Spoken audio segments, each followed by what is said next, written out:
It's fucking a banger. You're It's a loud. banger.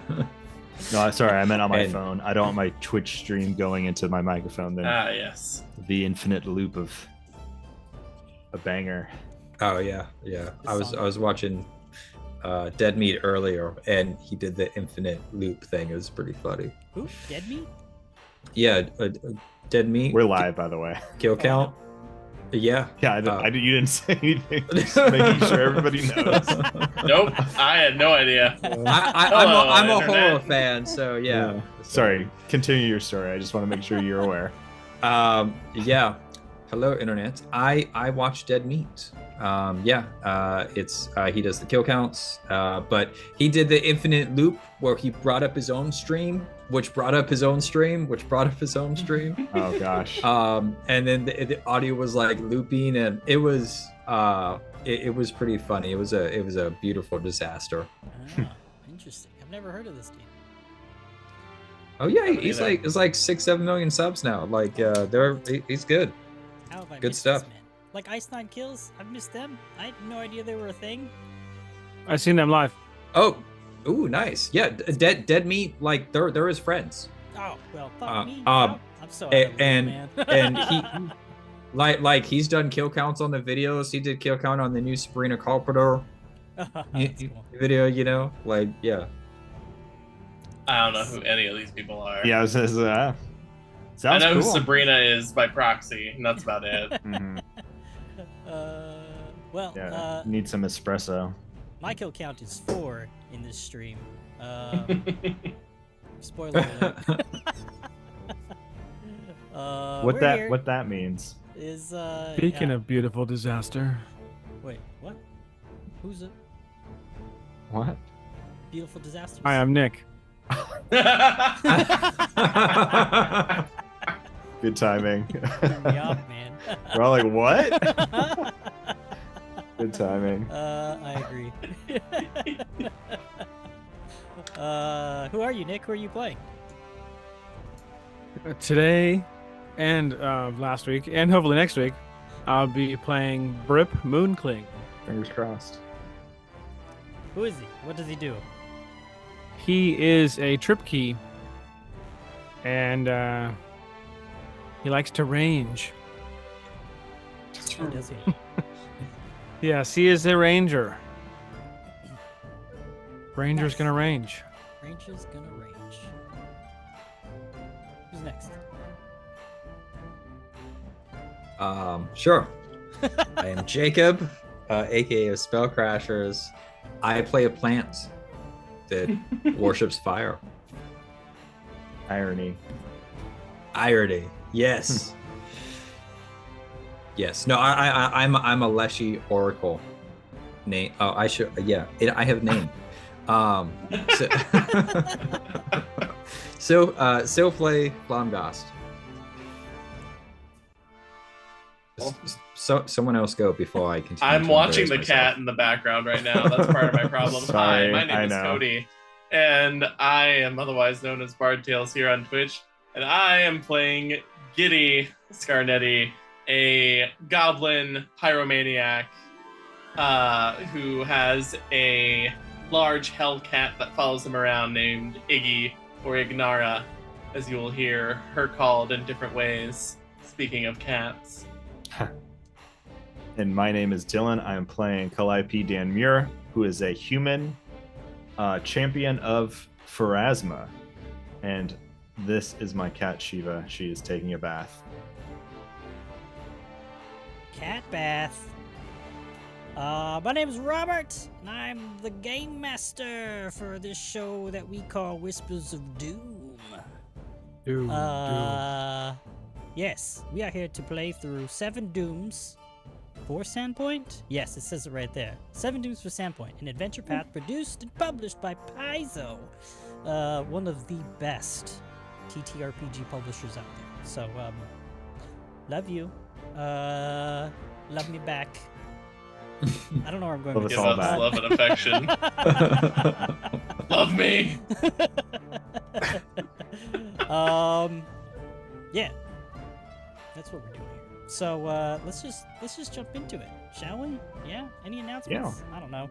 It's almost the new year. Christmas is here. Tree's up, which is cool. Haven't decorated it yet though. Is it chorizo? No, but I'm hungry now. Yeah. I got some chorizo for my wife. God damn it. Is that a question? No, it's not. Was it chorizo? I don't know. Ask my wife. No, it's tocino. It's the Filipino version of breakfast sausage. Me, that sounds like bacon in Spanish. It's made of pig. Anyways, you folks in Twitch, spend some channel points. Not any of the cast though. You're not allowed to.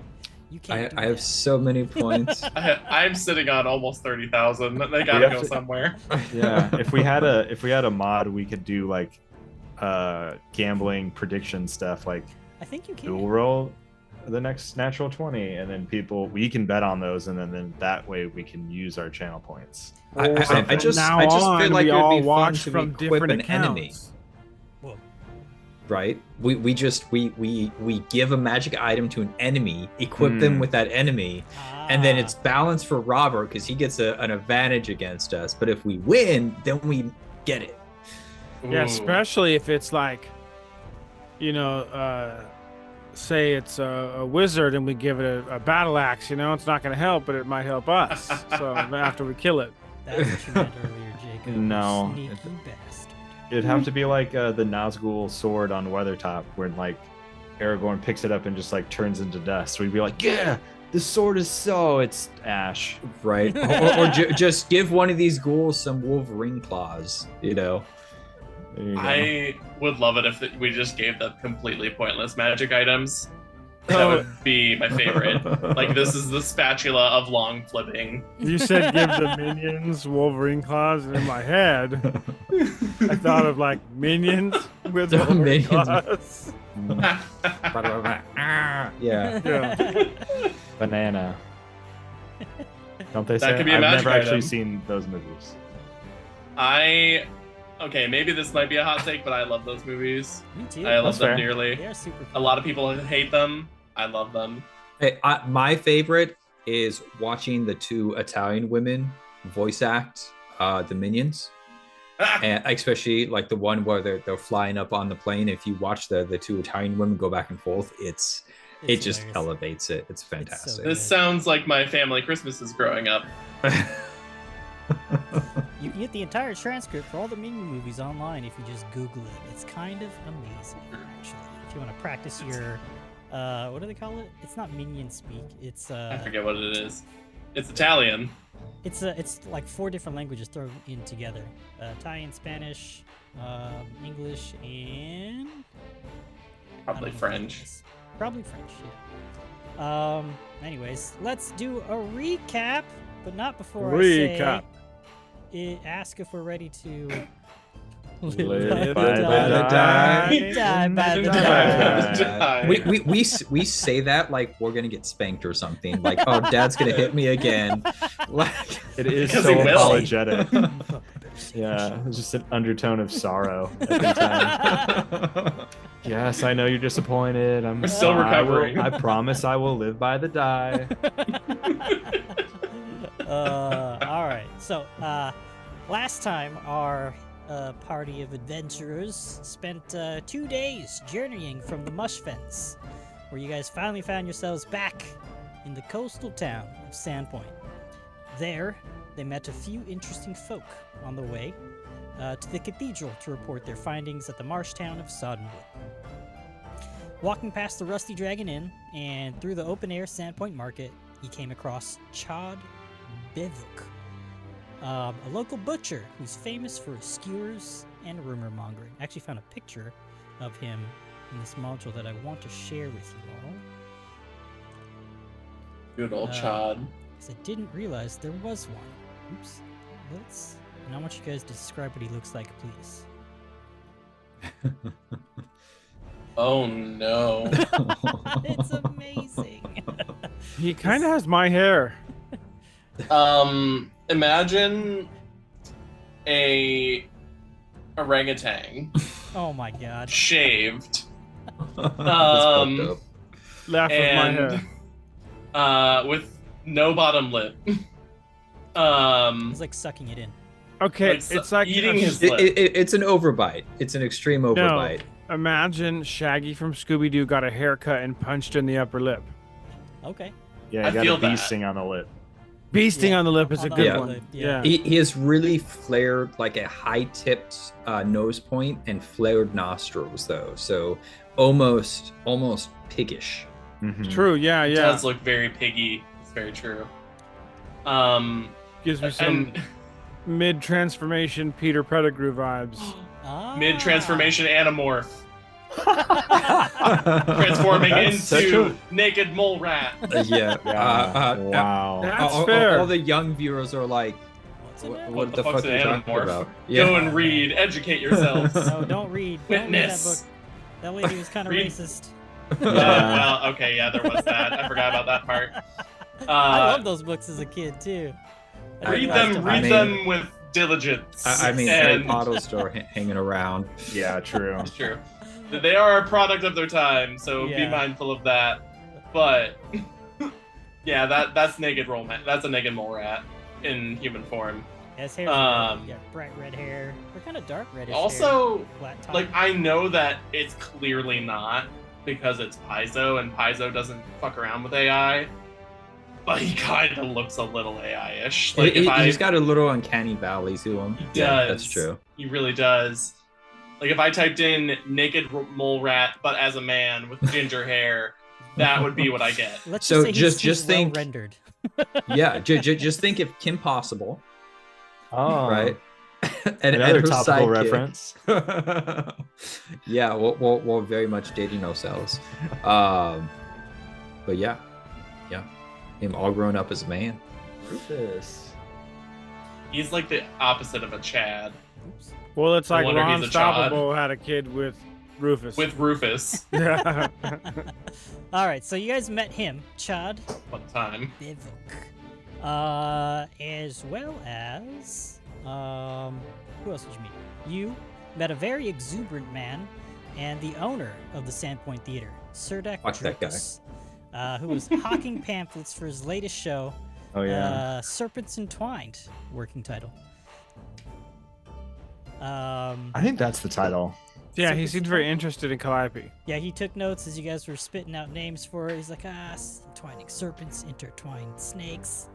But it seems like serpents entwined may have stuck. He wrote it down and underlined it a bunch of times on his notes that I'll you guys say. couldn't see.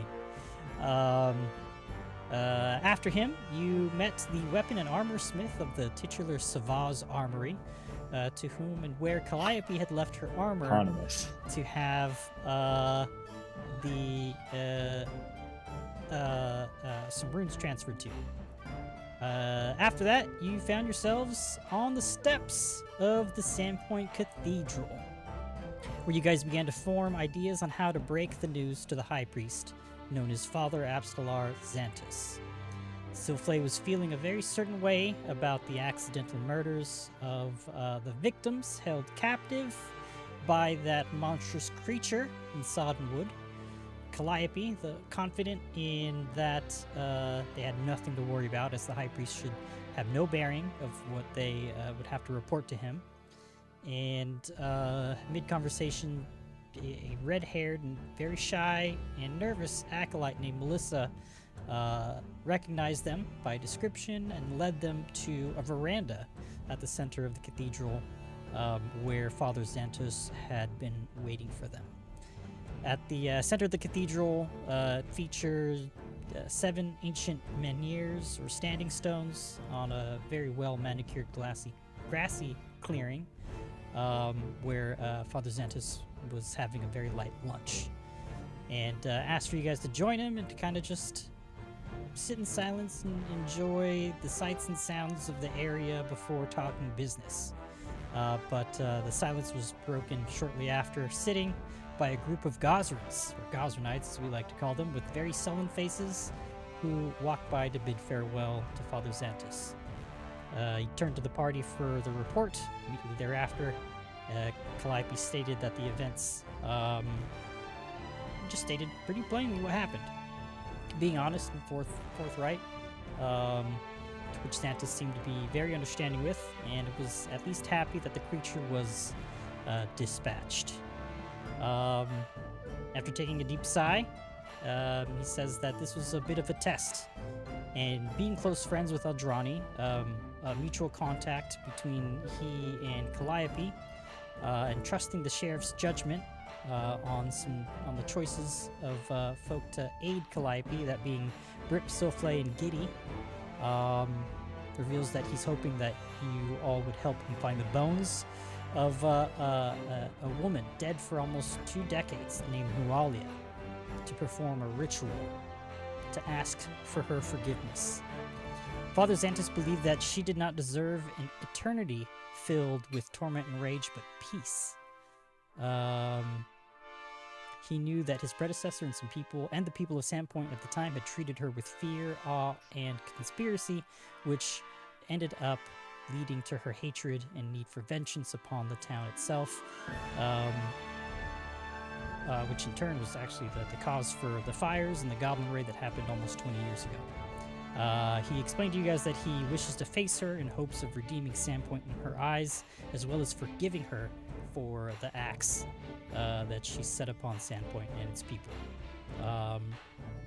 In order to do so, he would need the help of Aldrani, who already agreed to perform the ritual, but would also need the remains of her, any remains of her, or anything that she was greatly attached to. He said that because her bones were buried in the graveyard nearby, that they could have just used that. But in preparation for Aldrani's arrival to perform the ritual, Father Xantus and Naffer, the caretaker of the boneyard, found her coffer to have been dug out and remains taken deeper into the earth. And told you guys that they believe that this to be the work of ghouls. Though not sighted in years, intelligent ghouls can quietly subsist in an area undiscovered for years. And this is where he left you guys to kind of converse and talk, and I think you guys did end up agreeing to it. So maybe we just pick up there at the end of the conversation. You guys are still sitting in or around the cathedral veranda. Father Xantus is there also, kind of awaiting for your agreement. Any thoughts or concerns you guys want to share further with him amongst yourselves? I know that we had pretty much wrapped up the conversation, but Silflay was pretty convinced that this seems suspect, and she believes that there's some greater intelligence operating the ghouls. Whether or not that is true, that's her conclusion in the moment.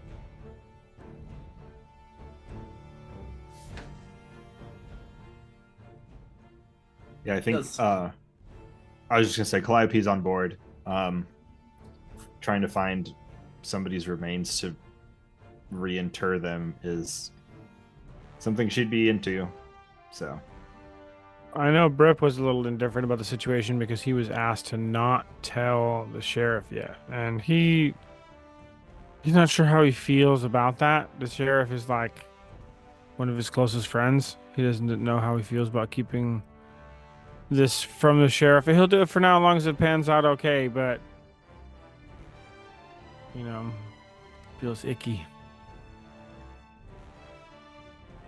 I think Giddy's mind would be kind of running through different groups in Sandpoint, trying to think of who and why they would want this person's remains and for what other purpose. Because if I remember right, they were taken by an unknown someone or something beneath Sandpoint. Am I remembering that correctly? Yes, he believed that it was ghouls who dug out her coffin and took her remains. That's right. So yeah, I think Giddy would be kind of wondering, like, was this someone in Sandpoint's doing that, one of the other families that are in rivalry with the Scarnettis, or just knowing the Underdark a little bit of Sandpoint, kind of wondering if anyone might have a tie to this. Okay. So actually, just based on that line of thought, Giddy, you would remember that the Scarnettis were pretty adamant about not even giving her bones a place to rest here in Sandpoint. They were just like, don't bring him into town. Let her lie where the adventurers left her. And the Scarnettis having such pull in town, they had a group of people that were in agreement, but the influence that the cathedral has, and along with the sheriff and the mayor kind of being allies with Father Xantus, agreed that she was a resident of Sandpoint, and that he tried fairly hard. There was like a whole commotion about it, but at the end of the day, they ended up finding a place for her to be arrested in the boneyard. As much as the Scarnettis wanted to see that not happen.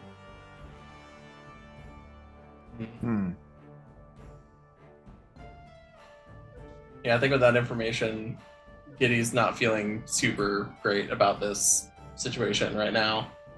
I think that would give him a bit of pause to kind of see what our next steps are.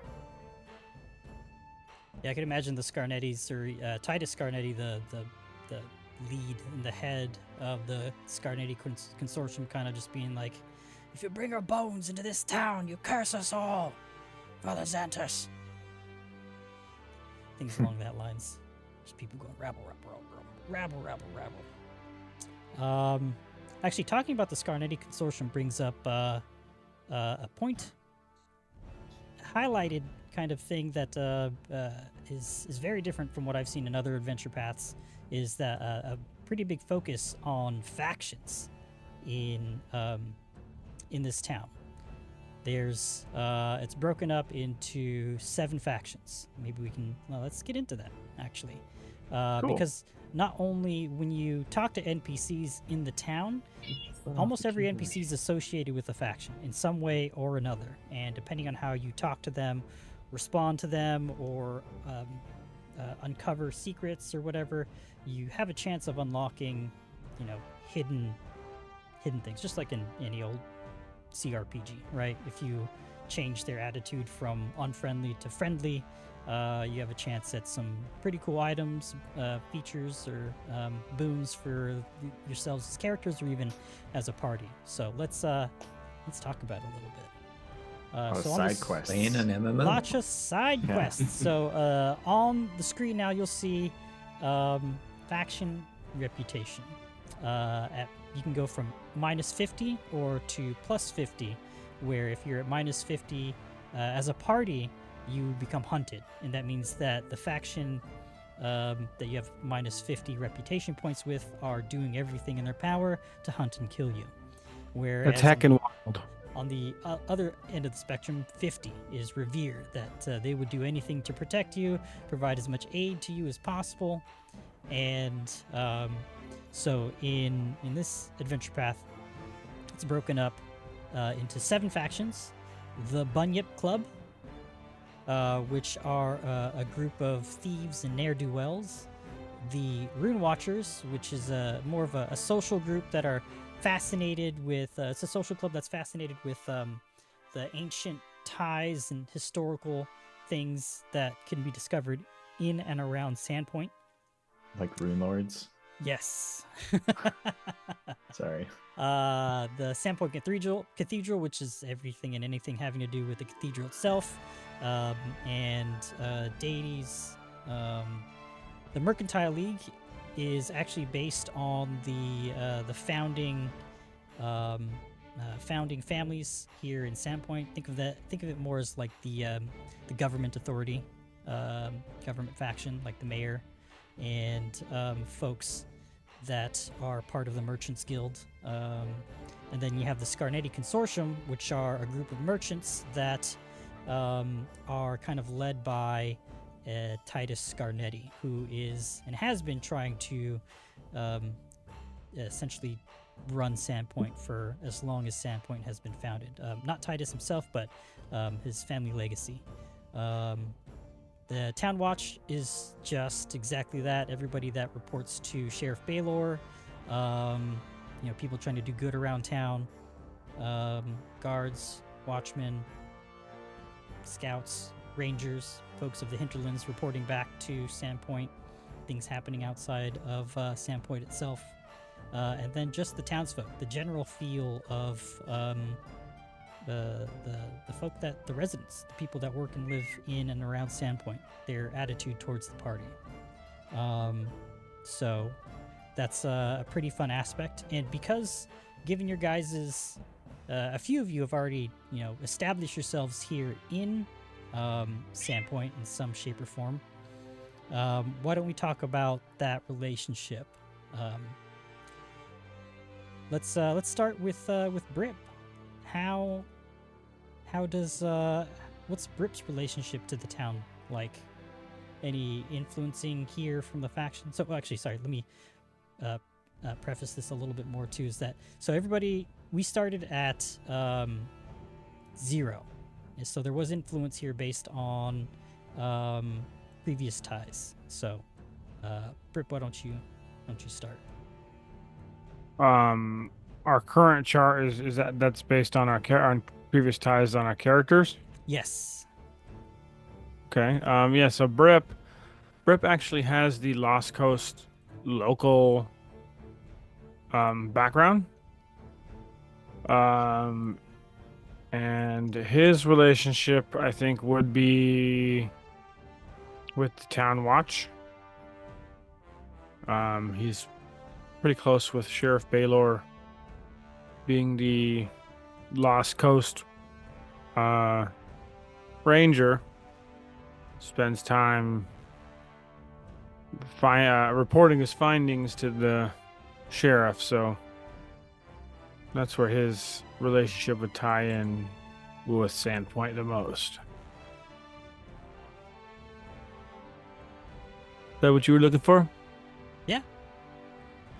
Yep, so you have, what was your bonus to reputation for having ties to the Town Watch? Let me find that. You were just Lost Coast local, so... Oh yeah, so you brought up the reputation with townsfolk by 1, and reduce the party's reputation with the Scarnetti Consortium by 1, so... +1 for townsfolk, -1 to the Scarnetti Consortium. Townsfolk or... Okay, I thought it was Town's Watch. It says townsfolk. As a Lost Coast local? Yeah, I'm trying to find the same thing here. While you're looking that up, maybe we go to... Let's go to Giddy. Giddy's got some ties to town, being a friend of the Scarnettis. Yeah. So Giddy is in some shape or form we'll say, member of the Scarnetti family or consortium. That relationship is yet to be revealed. But as he has alluded to many times, his last name, or the last name he uses somewhat often, is Scarnetti, for various advantages and disadvantages at times as well. So there will be more to that relationship that will be revealed over the course of this campaign. But that is a small insight into Giddy's relationship there.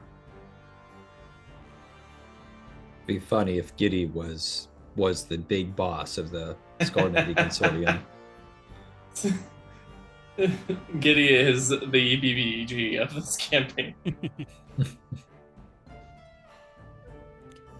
Nice. And I think with that, you've given the party +1 to the Scarnettis and -1 with the townsfolk. Correct. Okay. And then let's go to Silflay.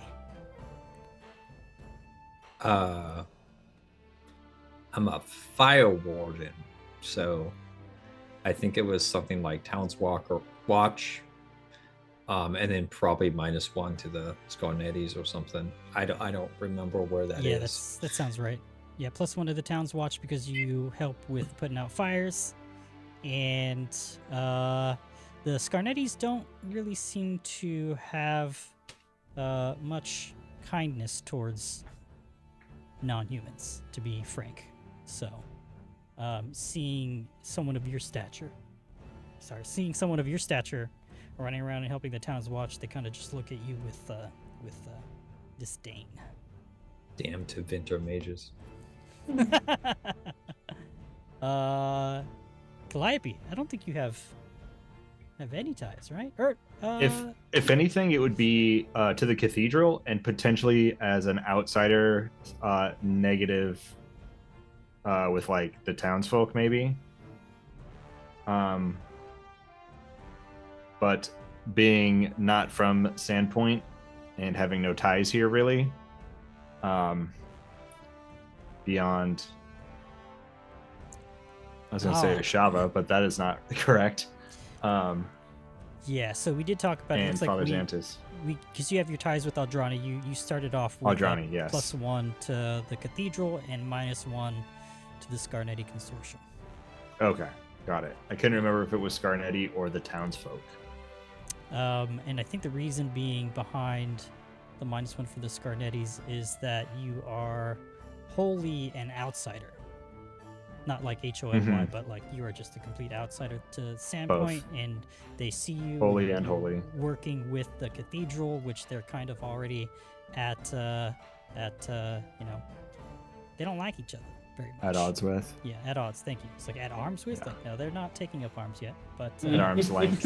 yeah, at arm's length. That's better. Yeah, he had them both in mind. It's a high school dance. I'm having a hard exactly. time finding my background here.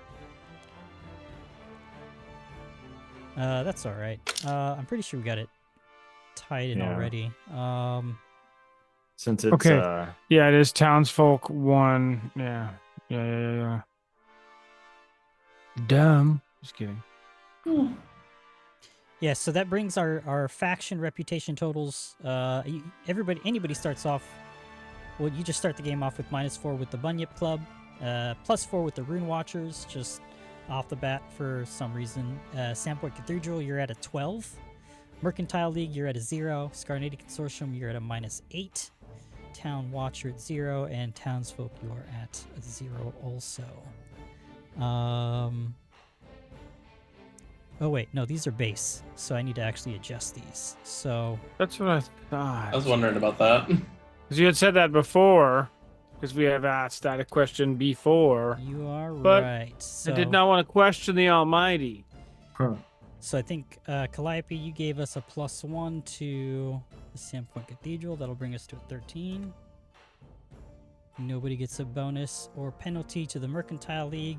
Scarnati Consortium, I think we've got a -3, so that'll put us at -11.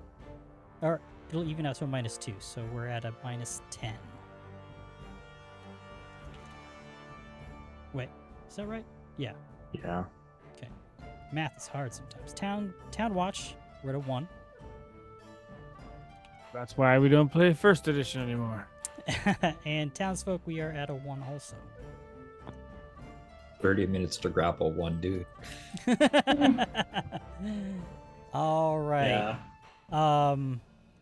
Then it's all over with a swift action. So I don't envy first edition players because of all that. it was fun. It was a lot of fun. It was the super what is it? What's it called? The high fantasy. Fucking it's super crunchy, but when you get in it and you're walking through that game and you know the rules, it's like it's as high fantasy as you can imagine. You're just fucking Superman. Yeah. It's your first love. You never forget your first. just epic level, like epic battles of like, now I'm gonna do this, and because of that I could do this, and like when you put it all together and it works, and it's just like, yes, yeah, it was so rewarding. Not that second edition isn't. It again, you never forget your first. Yeah, it's power gaming, which is, I mean, yes, it's power fantasy. That's what it is. That's that's the Power phrase I was fantasy, trying yeah. to get at. Yeah. Okay, I digress. Now that we've got the reputation points out of the way, let's return to the cathedral where our friends are. Do you guys have having any other further conversation amidst yourselves or with Father Xantus here?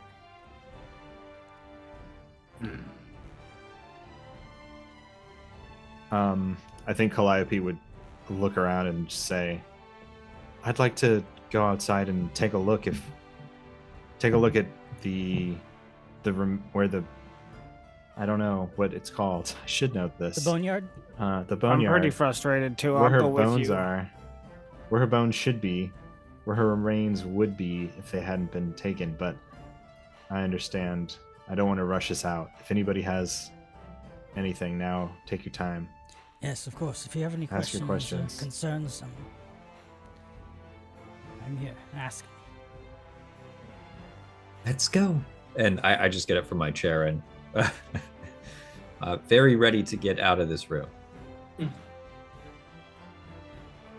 Giddy's kind of bringing up the rear, just kind of like, this just doesn't feel like a good idea. I feel like Brip would look up to Calliope. I feel like we kind of took the lead when we left, because we had talked about, and I really don't like the idea of not being honest with the sheriff.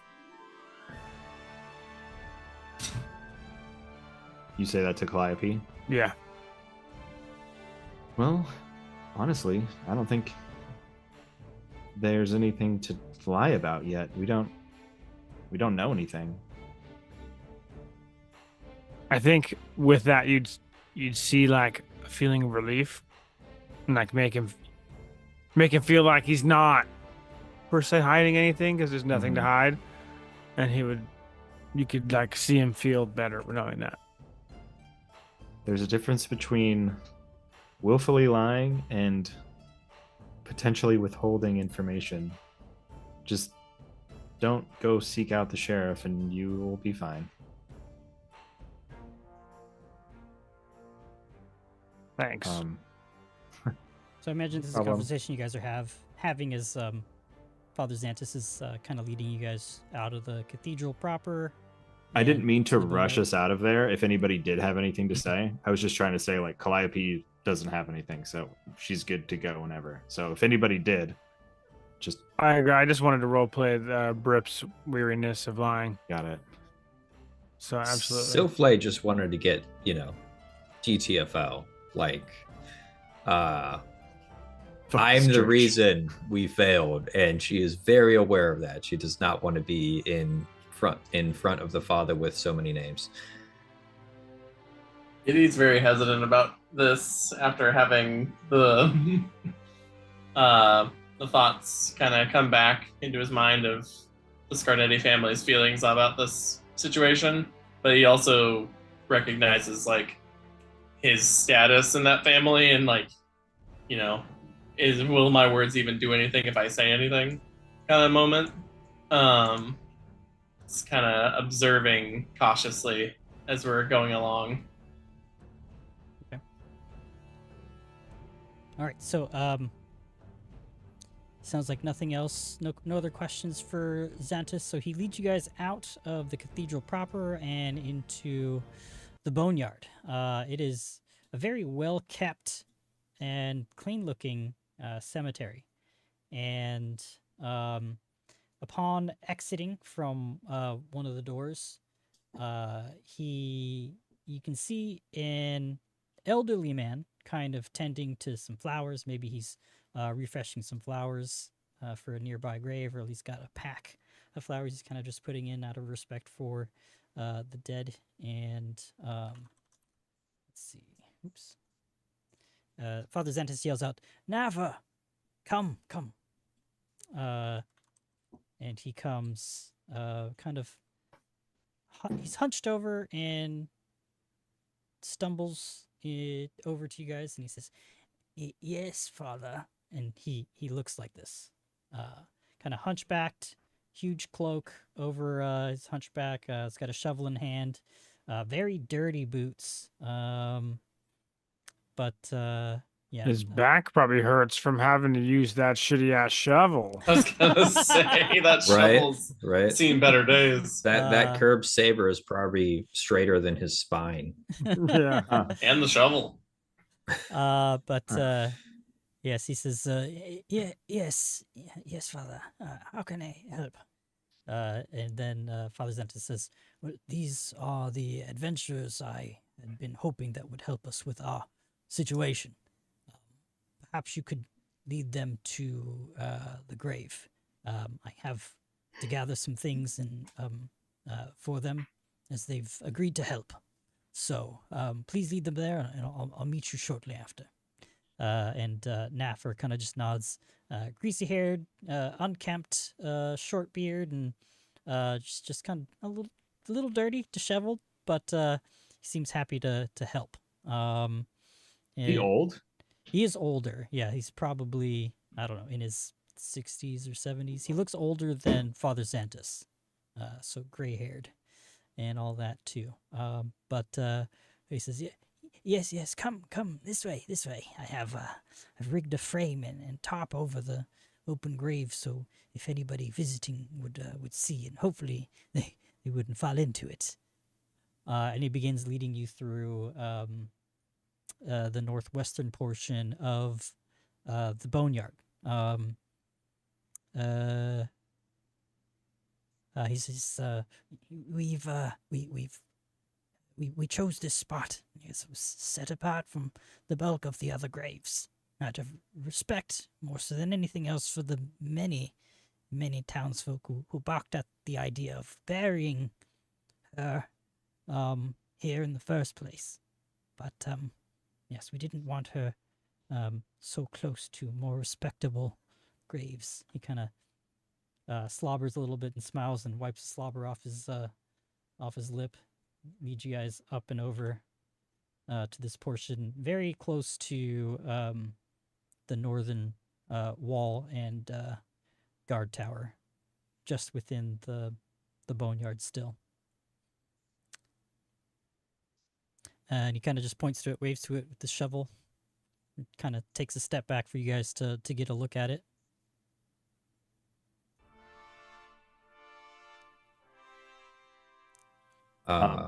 As we've been walking through, I think Calliope has kind of had like her hand on her dagger hilt, which serves as her pharasmic holy symbol of sorts, and kind of just like, she's not making any outward motions, but if you look at her, you might see her mouth moving in like silent prayer as she's kind of just taking this in and praying as she goes through this area.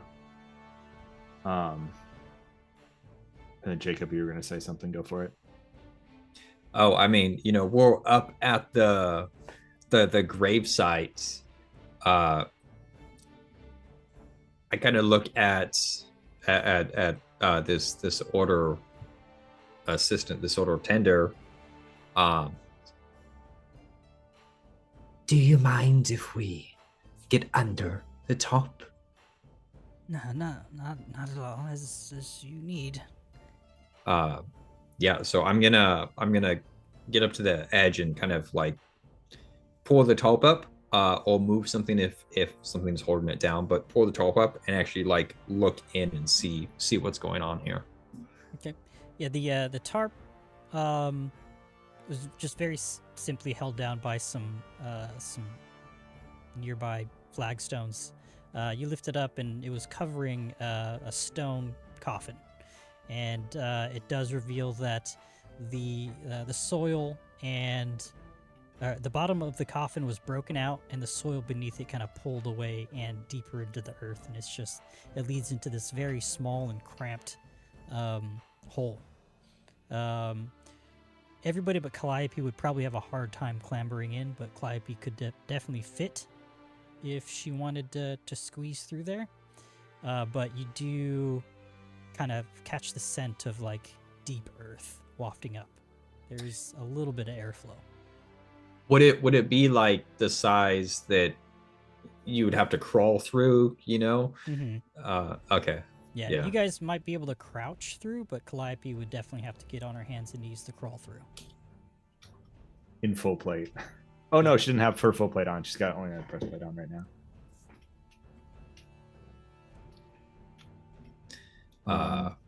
I'm gonna look at the others. Should we go exploring at all?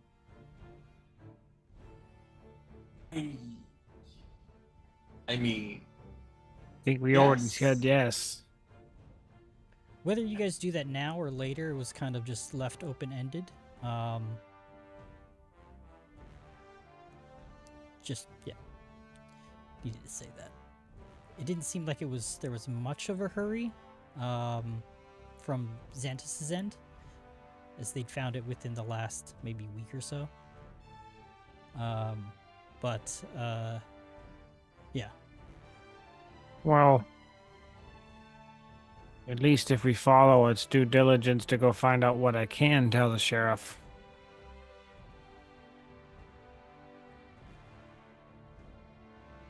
I suppose at least we know where Miss Ma'am was buried now, so we could come back a little later after we take care of some other business.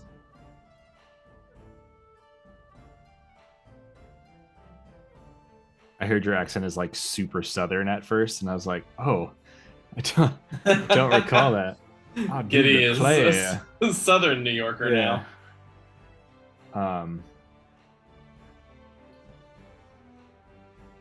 Can we do just like a general look around and see if there's anything that might have been missed by everybody else who's explored here? So I think Calliope would just take a harder look around. Yeah, absolutely. Anybody kind of just doing a better look? Just roll secret perception checks, please. Yeah, kind of like looking at the tomb in it, or like in the grave, examining the dirt, walking around it, doing a full take in the entirety of it. Okay. I think Giddy's staying far away from this. He's not a fan of this situation. I'm trying to find my perception in this party thing. I'll help you. It is under your AC on the left. It's not in the skills. There it is. Okay. Yeah, I always there's- forget that it's not You can click a the eye skill. and make it secret. And the fact that it's not on your proficiencies tab always throws me. For a loop. Dee-dee-doop. Yeah, that's that 1E shit. All right. Boom, boom. Solid. All right, so Grip, you notice that Yeah? the The snitch notices. Sheriff! Frog note. Narc. it looks like its incline is fairly steep, extremely filthy, and you notice it's got like this rotted scent. It's it's not noticeable at first, but as you kind of get close and you're kind of investigating a little bit, putting your nose to the ground, actually, yeah, it smells like rotting flesh, and you can maybe see just a little bit, maybe like as a cloud clears overhead, you can catch the glint of the bottom. It looks like it's about 20 feet down. To kind of like an open, a wider and open more open tunnel. So you got to squeeze through for just a bit, and then it opens up to a slightly larger tunnel, maybe. This is a straight down tunnel? Close enough. It's like 80 So like a meters. slide? Yeah. If you look down this hole, looks like you only have to go about 20 feet before it opens up. See, look in there. The rest of you don't really notice anything of note, unfortunately. The last time I went down in a hole, I had to face a horrible nightmare, so I don't know how much I want to go down there. I think we should be bringing that up already. Too soon. Well, I can go first. Are we ready to go in now? Well, unlike you, I don't wear armor. Well, I will say this half plate feels pretty good. It's not the same. It's clearly not the same, but well. Are you I don't know. claustrophobic? This No. looks a little tight for you. It might be, but I think I can squeeze through. The tightness. I'm trying to think of a way to say this without sounding too sexual, but I don't know that it's possible. So let's just get in there. If we're gonna do it, I don't want to hold this back, so I'm willing to go now. There's nobody else has a reason to postpone. You might as well dive in, so to speak. Before we dive in, I don't know why all my spells are not reset. I'm just gonna reset my spells because we've had long rest. Yeah. Here, I can. But- let me do this real quick. I'm not a spelly boy. I don't got to worry about all that.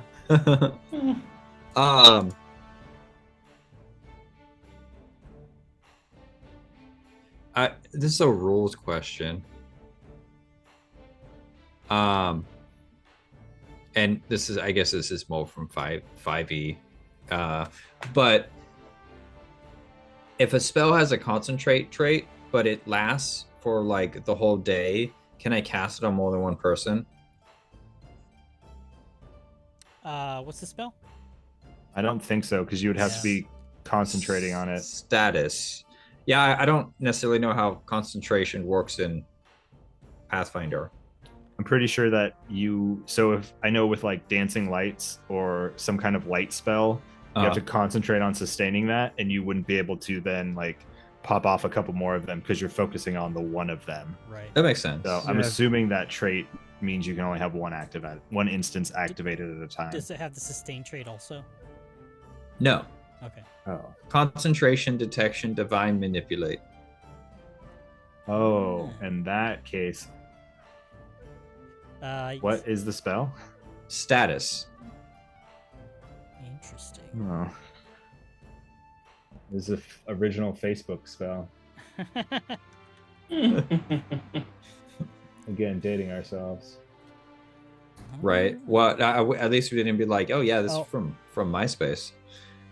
So. Oh, that's back when he was in my Zanga. top 6. Top 6. Oh, Right. status? Right. Back when we all had a You friend took named 2 Tom. down. This looks like a level 2 spell or rank 2 spell.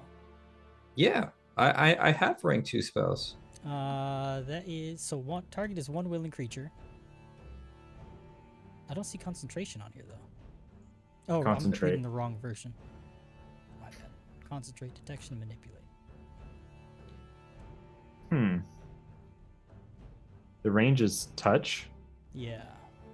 Well, it just to initially start it. Right. So I think it does. I think it just means that. Oh. So my whole question with this really is, can I just, if I use a spell slot for each, can I cast it on all of the party? No, I think it'd only be one per. Okay, so I have to wait till I get to 4th level to be able to cast it on more people. Yes. Yeah, that's the way that I'm reading it.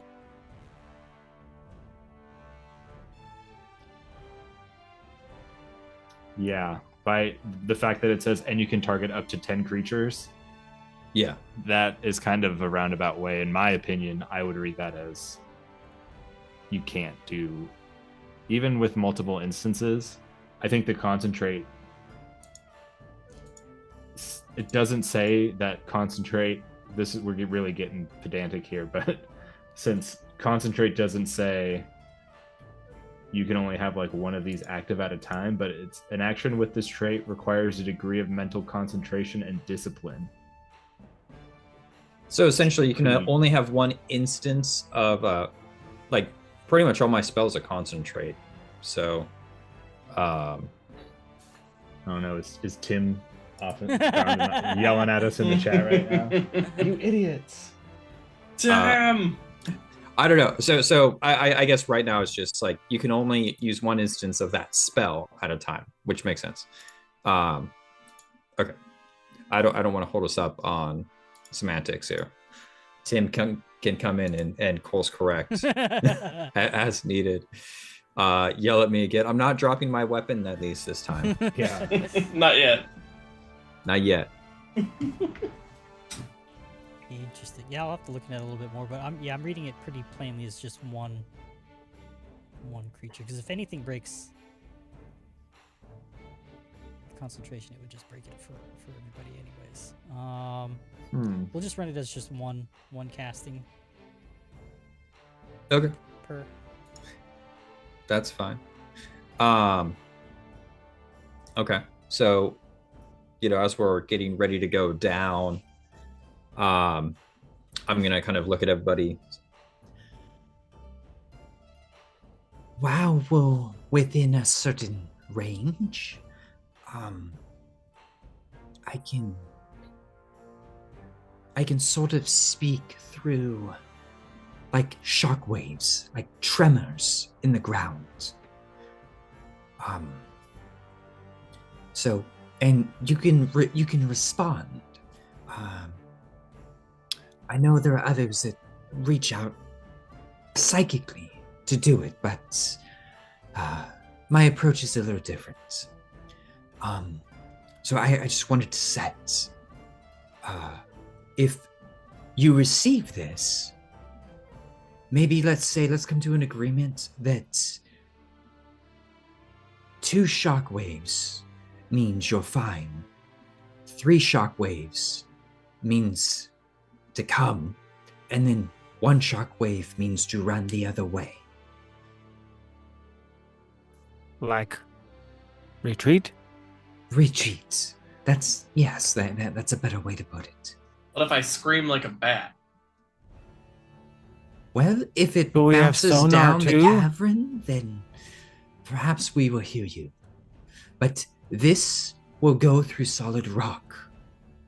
Despite if there was no entrance to the cave, we just have to be within range. Oh, I see. so like what's that?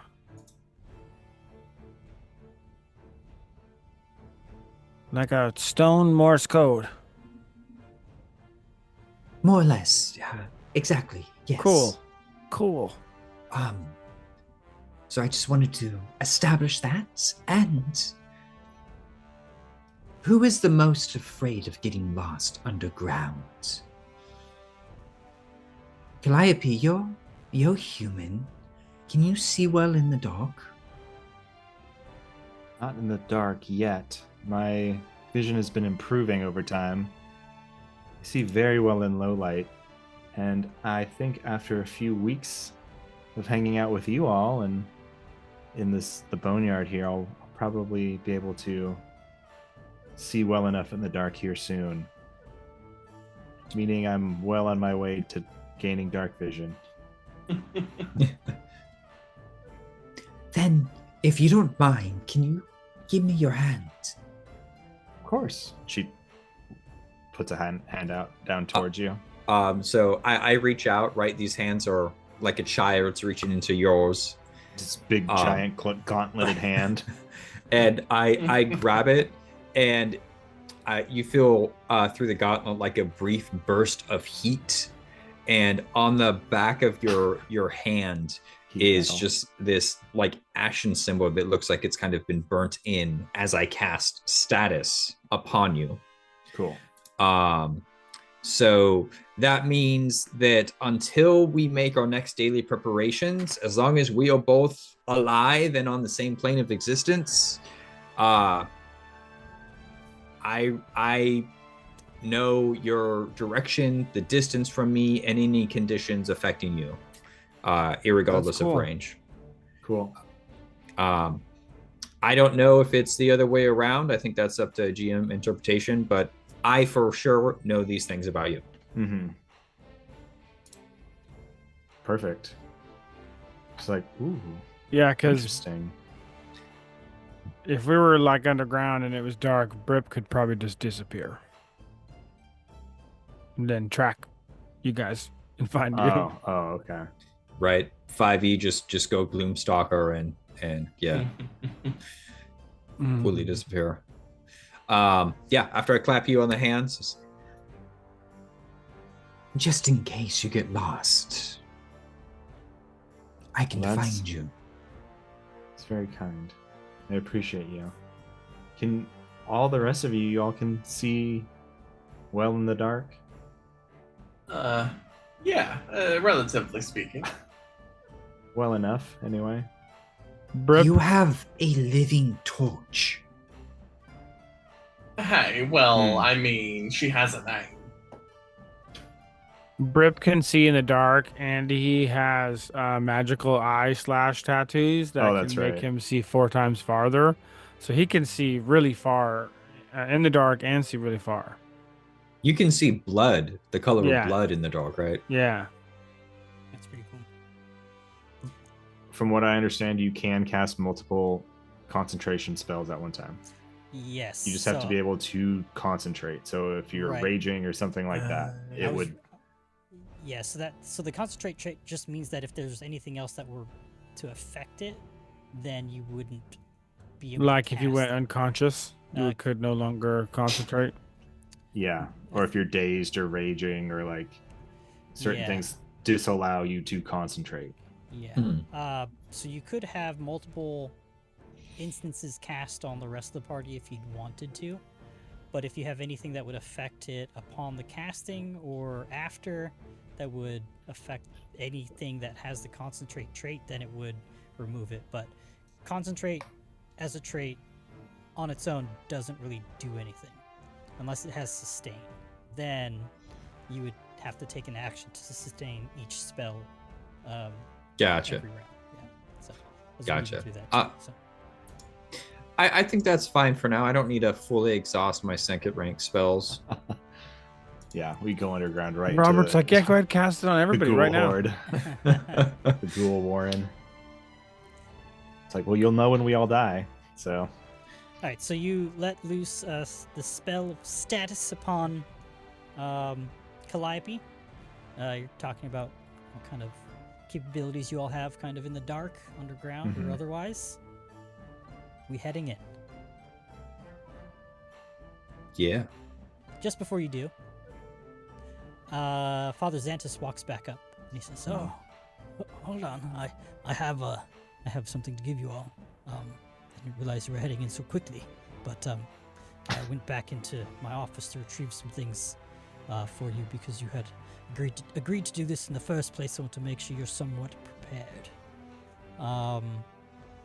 And he hands over some things. I'm going to put this in the party sheet while we take a short break. So I we'll was be back in just a moment here. You were just what? No, I was waiting for it. I thought Father Xantus was going to be like, wait. You'll have to do this all after the break. But it wasn't as immediate as I expected. So then I was like, he's not going to do it. Gotcha. Yeah. All right, we'll be right back, folks. Back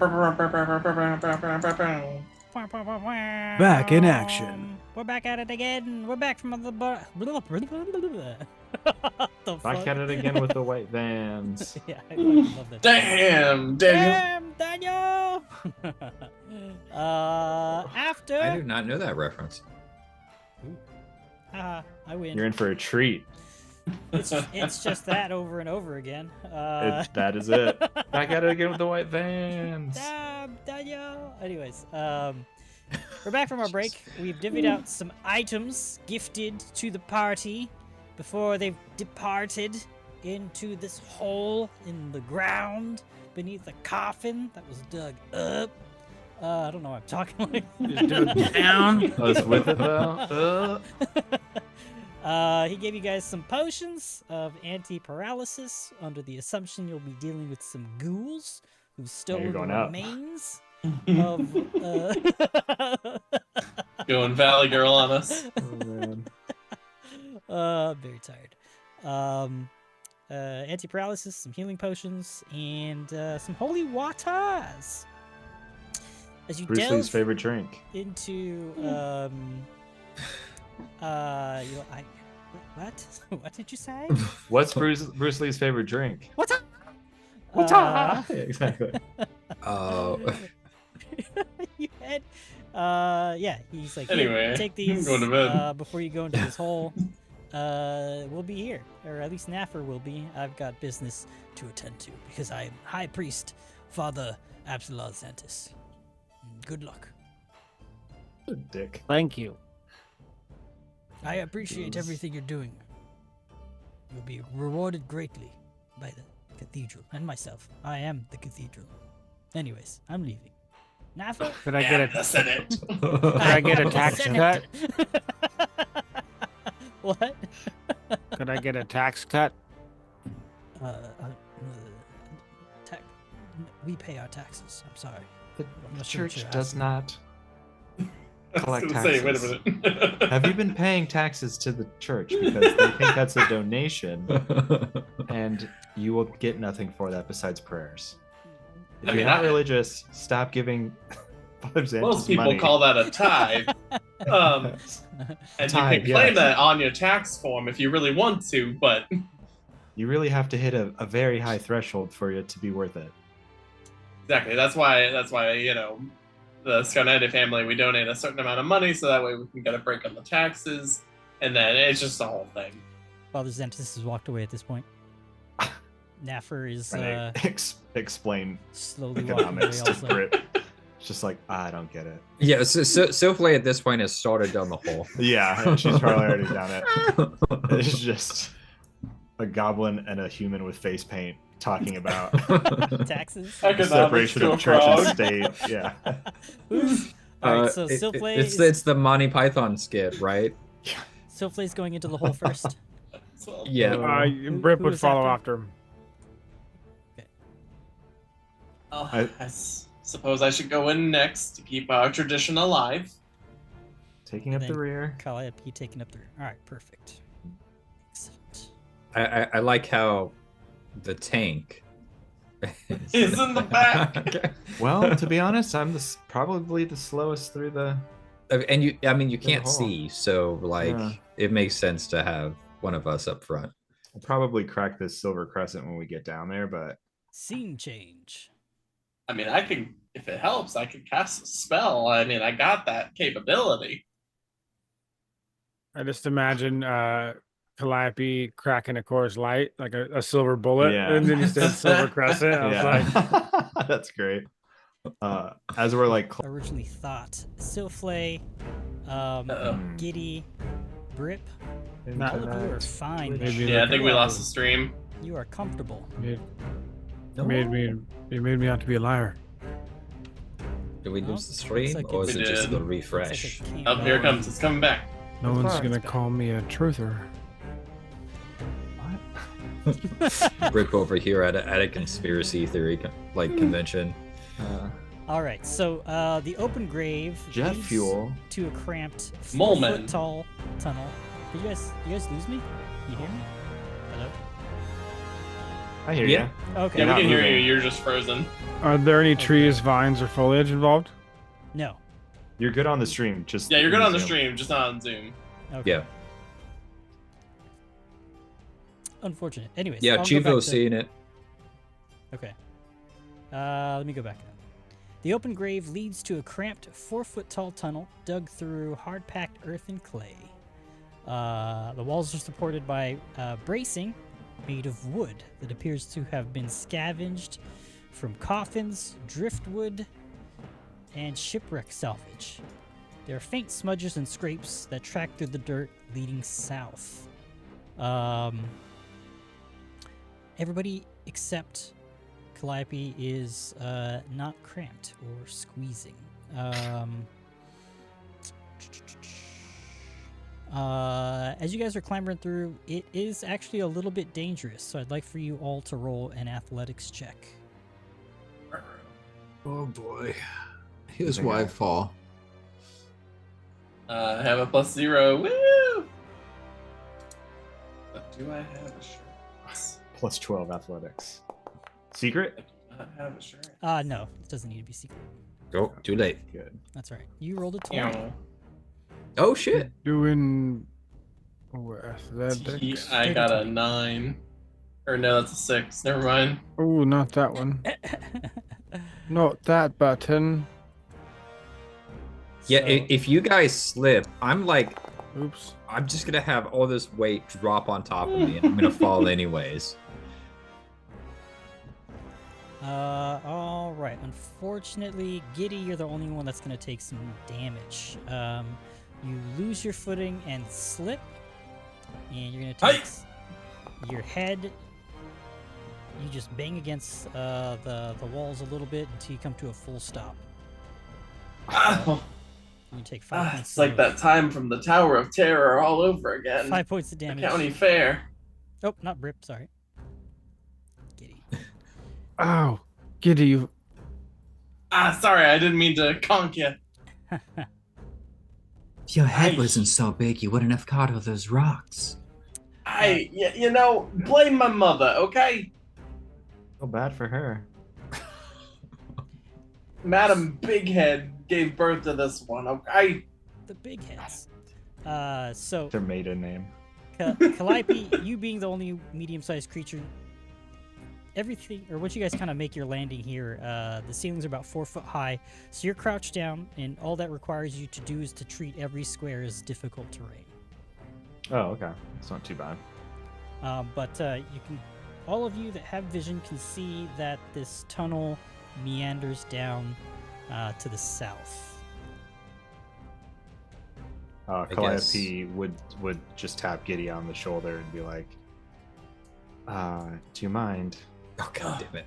assisting a little bit here with the I just hit my head. Give me a minute. prior to the doom approaching, would you mind? I laying assume we away? all would have moved up. You gotta give me a What is minute. it? I hit my head. As you guys, actually, let me just do this real quick.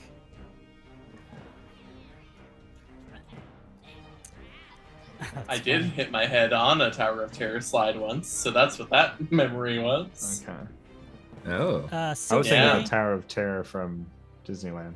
So California. Flay not that and, one. and Brip, as you move ahead of the party, you can clearly hear the sound of chattering. I don't know if you can make it out with your token. You should be able to hear the chattering with your token selected in the area. I'm gonna unpause it. I mean, yeah, I hear shit.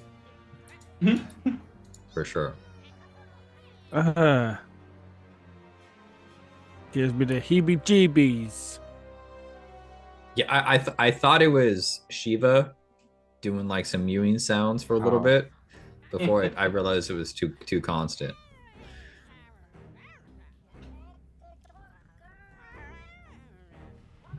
No, she's all AFK at the moment. Thankfully. Okay, you can follow me now. I've recovered from the potential head trauma. Okay, you help me with some light? It's fucking dark. Wait. Yeah, I Wait. suppose There I is- Light. Don't turn on the light. Oh, Okay. I'm hearing some advice from the peanut gallery. There's Listen. something up there. So Flay, you have vision, and to the south, you can see two small, long-eared, strange-looking goblins. They're standing around Aw, couple- yeah. a couple of boulders that are dug out or moved in. It's hard to say, but it looks like they're kind of just chattering, maybe mocking each other, poking each other with just, the bones that they're gnawing on. It doesn't seem like they've noticed your approach or your party's approach. I'm gonna But, look you back. You can clearly go see ahead. that they're armored and wielding some very gnarly looking blades. I'm gonna look back at Giddy, kind of motion like for him to come over to me. Oh, okay. I'm on my way. And I'm just gonna point around this corner, and like,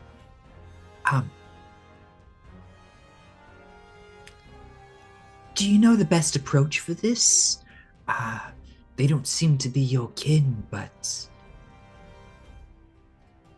Let's see. they're pretty. Well. They look pretty pokey. They do look a little too pokey for my liking. Trying to think here. I mean, all goblins like fire. That's just kind of how the world works. So maybe you could do something with that. Well, I suppose let me try talking to him. I still speak a little bit of goblin. I might be able to get through. All right. As a fallback, I can come around and sort of be grandiose and inflamed. Yeah, if that would help. I think that'd be great, actually. They would love that. Or hate it. One of the two. It's really hard to tell.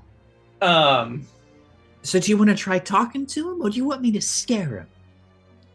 Let me try talking to him first. They might be a little pokey, but hey, maybe seeing another goblin, that we might be able to work something out. If they get pokey, make sure to drop some light so we can get Calliope to smash them. I like your thought process. All right. Calliope's sword is drawn. For the Here record. we go. And this is all in Goblin. Hey there, cousins. How you doing?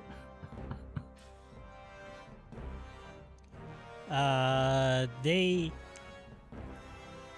turn and grab their weapons and immediately hiss. And one of them says, Look at this. We don't have to go up and catch dinner. Dinner come to us. Friends, look. A meal has found us. Now hold on a minute. I'm not a meal, but we can have a meal together. I mean, after all, we're possibly related in some very distant sense. At that corner, you notice that there are more goblins. Well, just around the corner there, but they're taking pause because you're talking to them in Goblin, but they look like they are not happy and very hungry. Is diplomacy working? I don't understand what you're saying. You can try to roll to make an impression. So okay, it's just what was the check. tapping rule that we came up with? Oh, Oh yeah. One retreat. I thought 3 was retreat. I guess as long as we agree on something, but what one of them is retreat, one of them is come to me, one of them is Send Brip in like John Wick. sure. Okay, so I'm not gonna do that yet. But what am I rolling? Diplomacy to make an impression. Okay, beautiful. See I have a these? plus 12. So if this goes poorly, I'm gonna cry.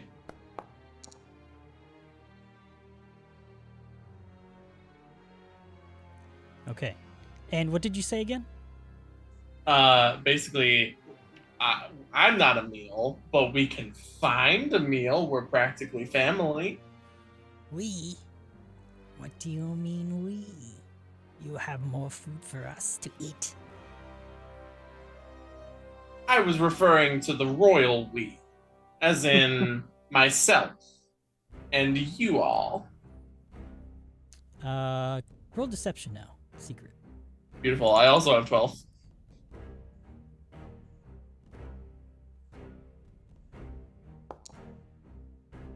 Giddy. Okay. They say, Glaucus! Glaucus! This goblin is strange. He is not Glaucus. one of us. Glaucus, come!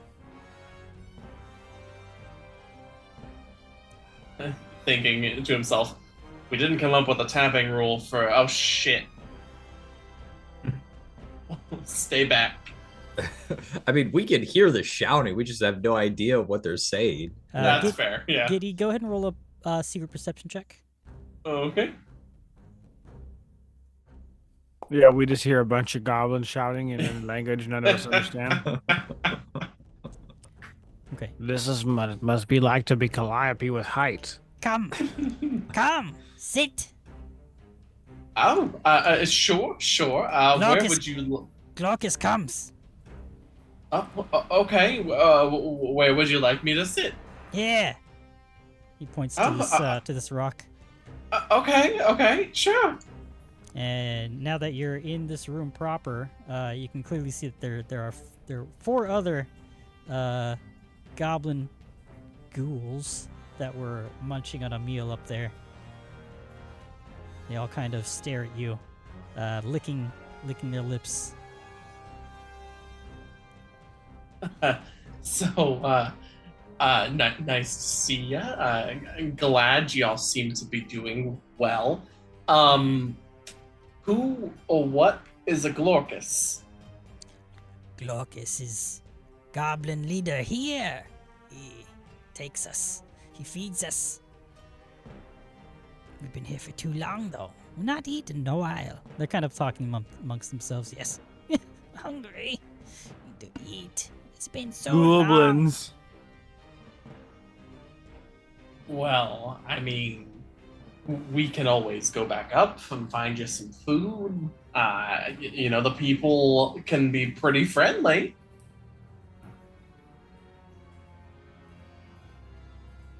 After a few seconds, you see a very different looking goblin appear from a tunnel further to the south west. He looks crazed, mad, and is wielding a bone. Whoa, With so cute. A bird's skull wrapped around an end, and he yells out, "Why you disturb Glaucus amid my prayers? Whoa! Why do you interrupt Glaucus in prayers?" I am so sorry to disturb you, Glaucus. It was not my intention. I was merely coming down here to, at the request of the local chaplain,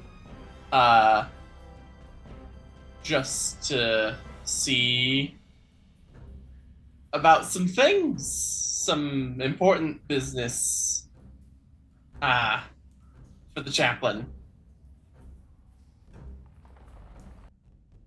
This is you lie. We will take you to Chief Ripnugget. Oh.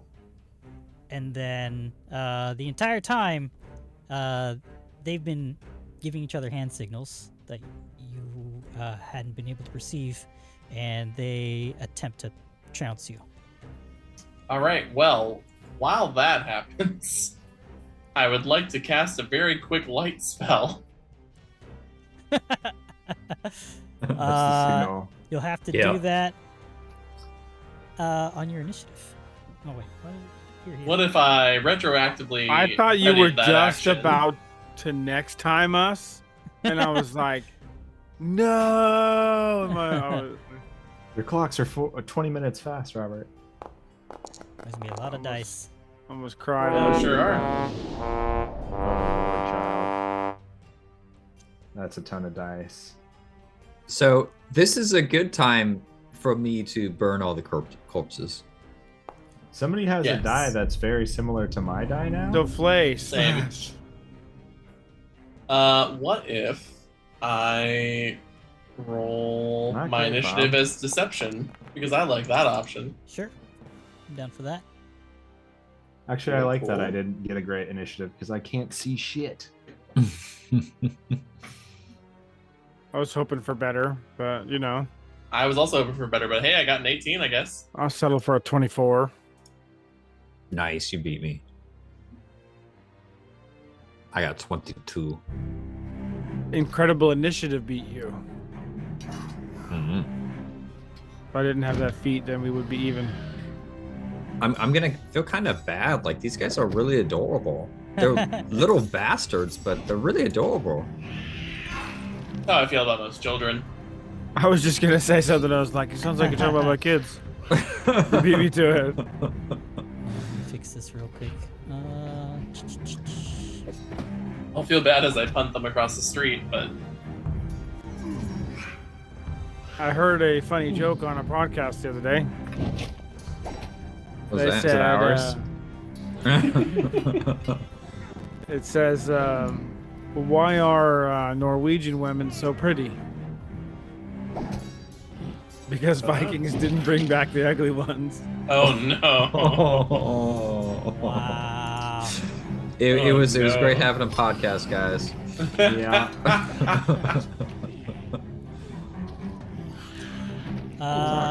Never mind. Okay, so we're gonna start it off with Glorkus going first. Good old Glorkus. Where is this? Not do that just yet. He's just going to hit you with the Void Ward. He's gonna try Just a to. casual void spell. Gonna roll a Fortitude save, please. Okay. No, that's actually my good one. And alright, Giddy, come on. With the low rolls tonight. That is 14. a 14 on the die, which is a failure, so you're gonna take full damage. Alright, at least it's D4s. You take 8 points of damage, and he is going to cast Shield.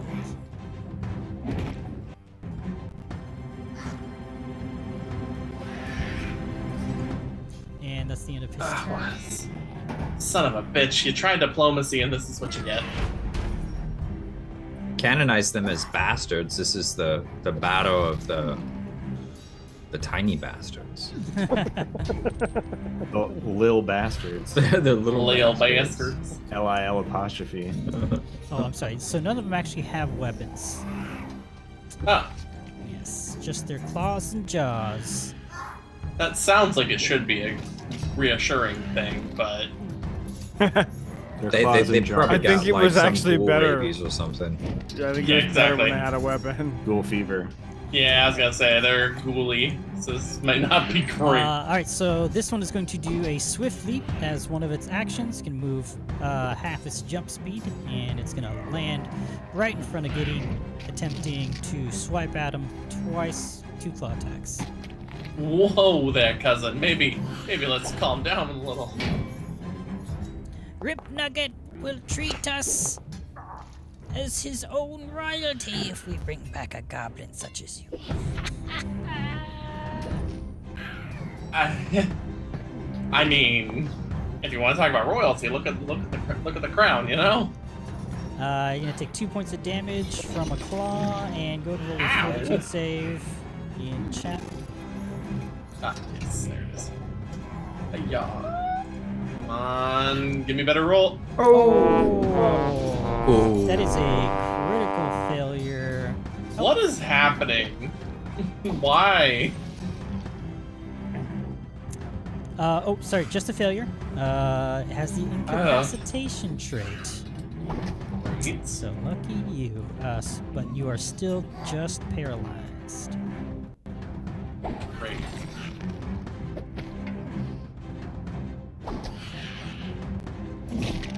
Oh wait. How does that work?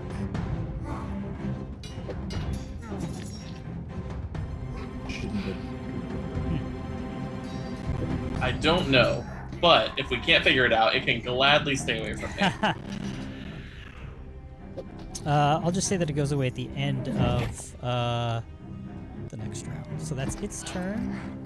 Rip, you are up. You hear the sound of combat, yelling goblins. Brip would like to stealth. Wants to sneak forward. Okay. That's what I want. That's what I want to do. Sure can try. Let me roll. Yeah. Yeah. Yeah. How many did you do? Okay, just one. Okay. I was like, I was hoping for more die to fly across. And so his action to stealth, he just wanted to move over here without being seen. He doesn't know, but he's going to look at this creature here, hunt prey, and fire a bolt at it. Okay.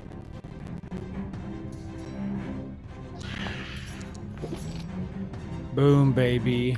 Nice. Beautiful. Critical hit. Nice. That is a crit. Yep. Oh, look at those dice. Damn. Damn. Whoa. That's Holy granted. I have crap. precision and sneak attack on there. If that's if that's okay. Describe your action. Fucking bomb arrow. Yeah, for real. Good night. Would like to. Well, he moved over, and from the corner of his little cranny, fired a bolt at this sucker. So Brip is hugging against a wall very tightly, crossbow in hand, lets loose a bolt to a goblin ghoul just to the north of Giddy. It slams into him for 40 points of damage. That critical hit, and you can describe your kill. I'd say the bolt goes right in through the eye of one of this goblin and out the back of its head. Cool boy. It just thuds to the ground. It does. Good shooting, Tex. And that's my turn. Okay. And up next is Souffle, then a couple more goblin ghouls. Goblins. So is the one directly in front of Giddy the one that he hit? No. There's one around the corner that you couldn't see, maybe. Okay. There's a goblin to the south west of Giddy. Okay. So first action, I'm gonna break this up just so I can get an idea, but I'm gonna move so I can see what's going on. Okay. Take a step out from the tunnel to the south, and you can see that there are two more goblin ghouls directly to your west. One to your north around a corner, one to the south of Giddy, and then Glaucus far to the south of the cavern. Okay. I see. Yeah. So if I'm here, I'm adjacent to the. There's one right here. He would not be able to hit you around that corner. Oh, okay. So yeah, I think I'm gonna step out, and you're gonna see all the leaves on my body kind of like get gusted almost and begin to burn away as I'm gonna invoke my incendiary ashes. So let's place the 20-foot burst here. Oh boy. Okay, let me. It won't let me pull it back. Like I could angle the rectangle so it hits everybody and just misses Giddy, but it won't let me because there's a wall partially blocking it. Are you putting it on a corner or on a square? That's right. Yeah, you should be able just to shift, click, or shift and T each of them, and then cast the spell. You should Shift probably T? roll. Yeah. Oh, that's in the wrong spot. Oh, look at Shift T. I can't. Not this I again. can't. I can't see. I don't know how to remove it. That's okay, I got you.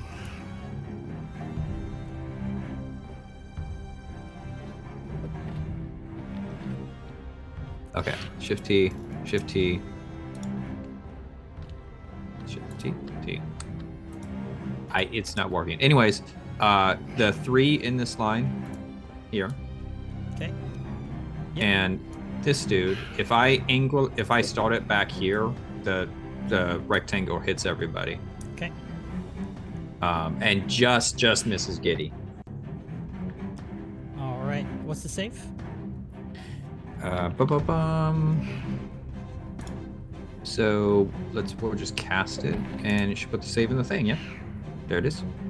Yes.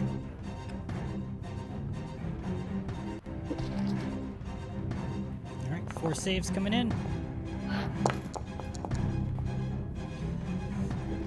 3 failures and a crit fail. I Hell did yeah. roll well. Let me roll some damage. Same. So we have 13 damage to the fails and 26 points of slashing damage to the crit fail. Okay. And the crit fail was on this one. The one directly in front of Giddy that slashed at him. I'm going to take an additional 13 for a total of 26. And that one falls. Describe how that one turns to dust, if you'd like. Yeah, so I guess following through on the plan that I mentioned with Giddy is I come up around the corner, all the leaves begin to burn away as this fire erupts around everything, and as it dissipates, these goblins see their fellow companion like Pompeii just ashen figure and then fall, and then see me kind of like glowing embers along the corner of my leaves as I end my turn. All right, the goblins all yell out in unison.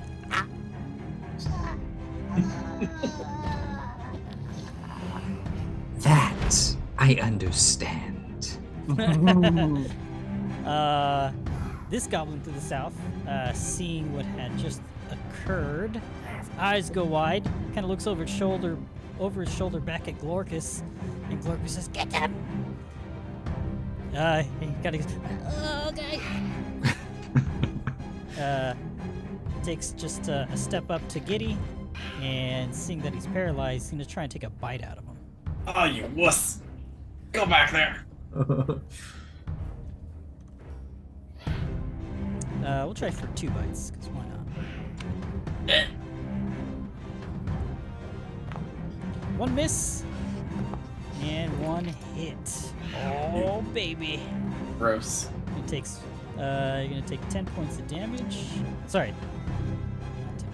Not 10 points of damage. 2 points of damage. I was like 10. You didn't even roll yet.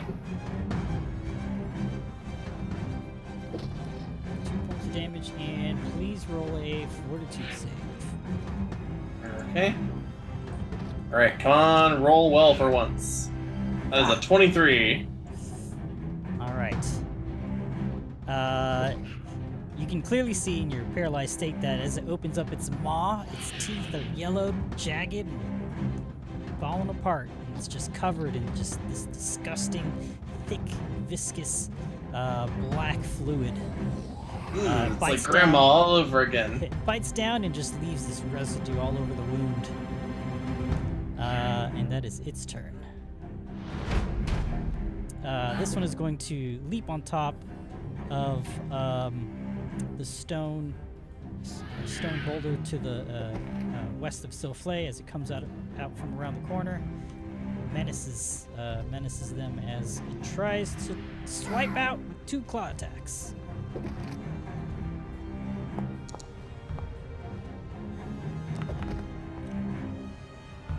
One miss, and the other misses as well. It's the end of its turn. Giddy, you are paralyzed. Sure am. I think... I was looking at it. I have very limited actions. I can basically recall knowledge or use actions that only require the mind, which is only determined by you. Mental is not a trait. Yeah, mental is a thing. Okay. But it's mostly GM discretion. Yeah, it also had the incapacitation trait too, so just double check its effects. Tim is in the chat as well, in case we need.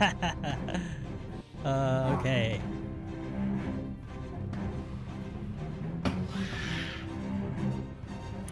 Can attempt a new save at the end of each of its turns.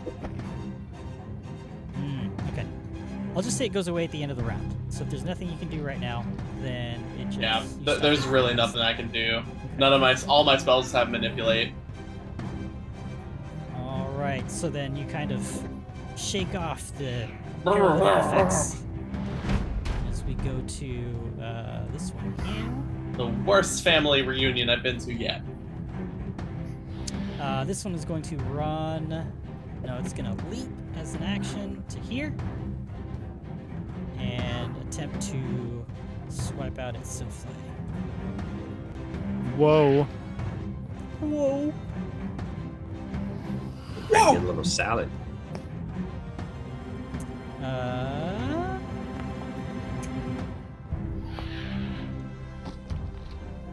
Hisses out. Ooh, that's a hit. Hit with the 27. You're gonna take very. Oh, actually, it's not bad for it. You take. Oh, you have resistance. What is that? I have. Yeah, I do. Ah, that's right. You take 2 points of damage, and please roll a fortitude save. Okay.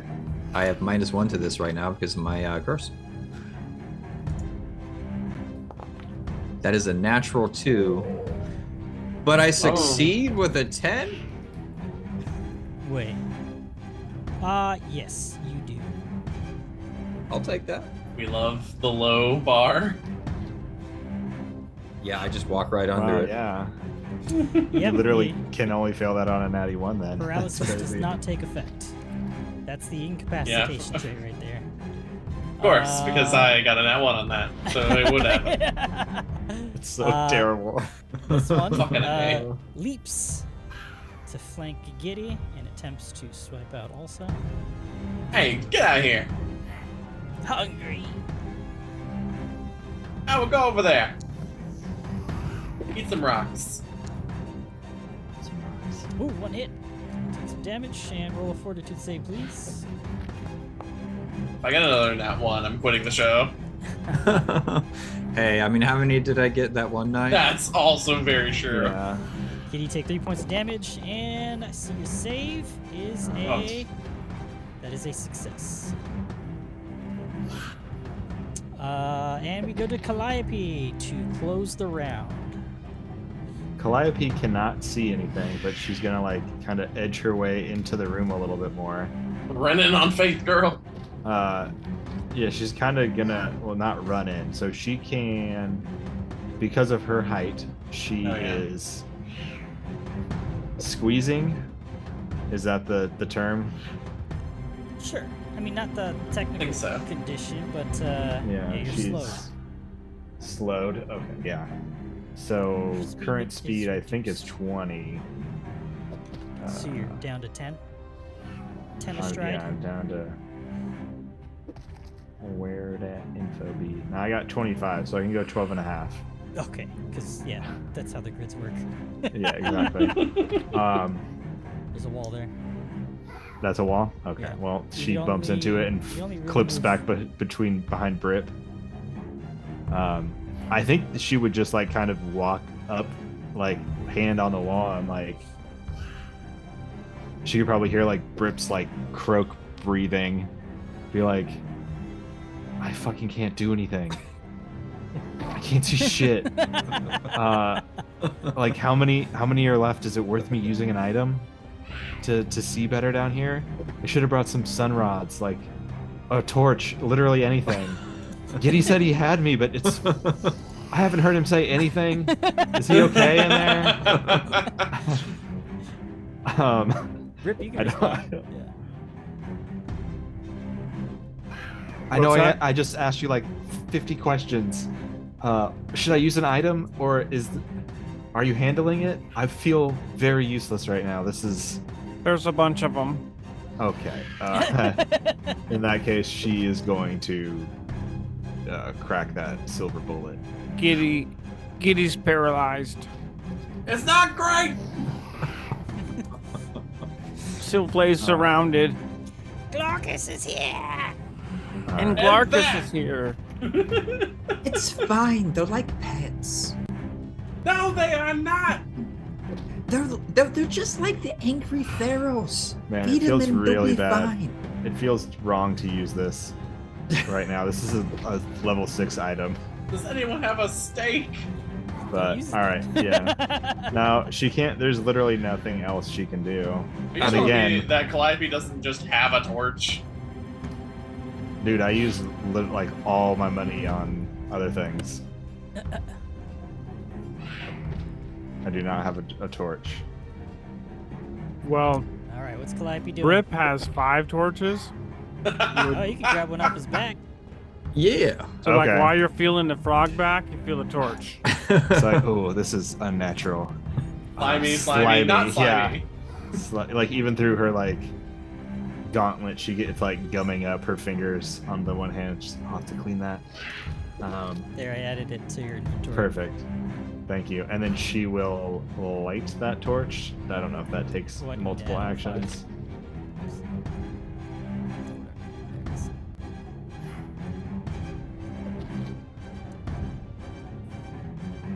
And then she'll light the torch. Okay. The torches are lit. The beacon of Gondor. Gondor calls for aid and I am he. The beacons are lit. Why is that not working? Torch macro is failing. Okay, is there anything else you can do while I fix that? No, that would be a stride, free action to speak, grab the torch off with a manipulate, and then activate the torch with a manipulate. All right, perfect. Activate the torch.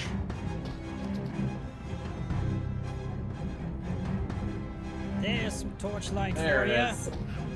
Hell yeah. I'm in the wall. Candles warm themselves. All right, you light the torch and see the menacing ghouls beyond. Engage with both Silflay and Giddy, and Just like, a ugh.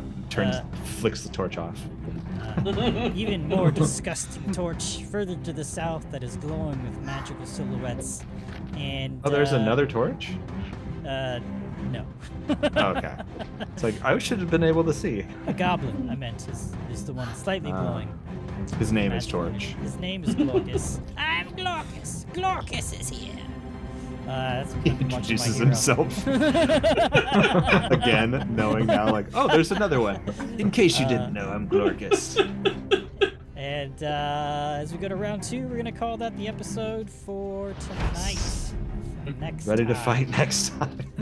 So that's it, everybody. Thank you for watching another episode of Whispers of Doom. We shall continue into the night. I mean, into the tunnels. Not that are tonight, dark, but- like it's night. It's dark. Continue there. into another night. Yes. Next Monday, we shall see you all again. Join our Discords. Check out our socials. We got a lot of fun shorts on there, made by Spellcrashers himself, aka Jacob, Cargoes. right here. So until next time, always Live by the remember die. to live by the die. Yeah, I wasn't sure on the setup there. It was too much of a pause. I left it open to my terrible interpretation. Got it. Yeah. All right, Yeah. ready? Let's do it. Yeah. Live by the die. And die by the die. Just oh god, die by the die. Good night, love it. everybody. Oh, love that's Good night. best one yet. Toodaloo.